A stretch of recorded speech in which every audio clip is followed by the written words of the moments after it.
Okay, in number 4, I'm really just trying to have a little attention grabber. So what I want to spot here is that we do have, it looks kind of similar to the last one, we have an m over the square root of 64 minus m. However, this is definitely not looking promising for trig substitution because we don't have an m squared underneath that radical. If this was m squared, I would go for it. But the Pythagorean theorems all require a difference of squares. So without the perfect square, that is not our method. We could use integration by parts or w substitution here. So here, I'll run through it really quickly just to remind you.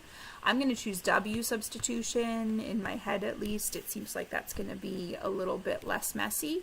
If you're going to do integration by parts, you would have an m and a 64 minus m to the negative 1/2 to play around with. And if you let your u be m, that should actually sort itself out without too much trouble. So I might not be telling the truth that it's much messier. But we'll go with this. So dw is equal to negative dm. And this is one of those where really all that happens is we move the addition subtraction around. So this becomes a square root of w, but then on the top, here, hold on, let me write a little more. The dw becomes a minus dm. I'm sorry. The dm becomes a minus dw. Geez, see if I can say that right. So really we're looking at it this way. And then we don't have anything to cancel out the m on top. So this becomes one of those where you say, okay, but I do know the relationship between w and m. So if I add m to both sides and then subtract w, it actually turns out that m can be replaced by a 64 minus w. And this doesn't actually look all that different from the mess we started with, but it is because we can split the numerator of a fraction in the way that we could not split the denominator. So I'm going to make this a w to the 1/2. And then we're basically going to divide it into each of them. So we're going to say, okay, so that's like having a 64 w to the 1/2. If you like it better, I see a lot of people that will rewrite this as a product and distribute it in. That's exactly the same idea.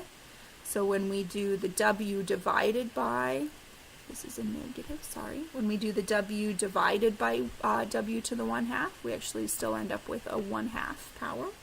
1 minus 1/2 is 1/2. And then we can integrate.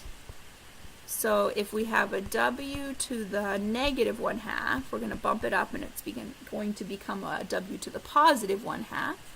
And then we're going to divide by 1/2, which is the same as multiplying by 2. When we start with a 1/2 power, we're going to bump it up to 3/2 power. And then we're going to divide by 3/2, which is the same as multiplying by 2/3. And then when we're all done, we're going to get negative, what is that, 128. And we're going to replace our w's with 64 minus m. You can rewrite these again as square roots if you'd like to. It doesn't matter to me.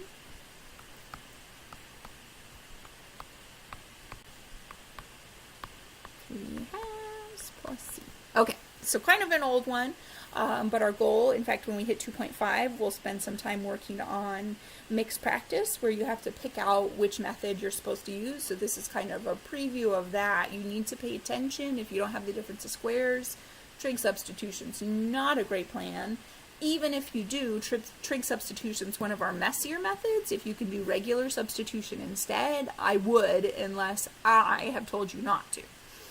All right, thanks for watching.